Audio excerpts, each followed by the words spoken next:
Saudara Presiden Jokowi menyebut mengetahui semua isi dalamnya partai politik, bahkan arah langkah dan data parpol dari informasi intelijen. Lalu bagaimana memaknai pernyataan Jokowi? Kita akan bahas sore ini di catatan Kompas TV. Kita akan lihat saudara, yang pertama soal peta koalisi sementara partai politik parlemen di pemilihan Presiden 2024. Nah ini ada parpol parlemen pengusung Ganjar Pranowo sejauh ini ada PDI Perjuangan dengan 128 kursi DPR, ada juga P3 di 19 kursi di DPR, total ada 147 kursi. Sementara kita bergeser untuk parpol parlemen pengusung Prabowo Subianto, ada Partai Gerindra dengan 78 kursi, PAN 44 kursi, Golkar 85 kursi di DPR RI. Jadi total semuanya ada 207 kursi untuk mendukung Prabowo.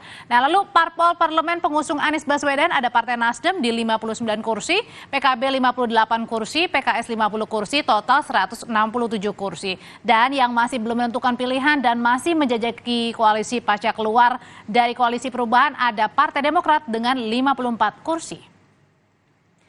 Presiden saudara harus lebih fokus terhadap kelancaran penyelenggaraan pemilu yang memang jadi tanggung jawab negara. Artinya, info intelijen yang diperoleh kepala negara akan lebih baik jika dimanfaatkan terkait persiapan pemilu, sehingga bisa diantisipasi sejak dini jika ada potensi yang menghambat kelancaran pelaksanaan pemilu. Sehingga bisa menjamin pemilu lancar dan aman, bukan untuk masuk ke wilayah internal parpol.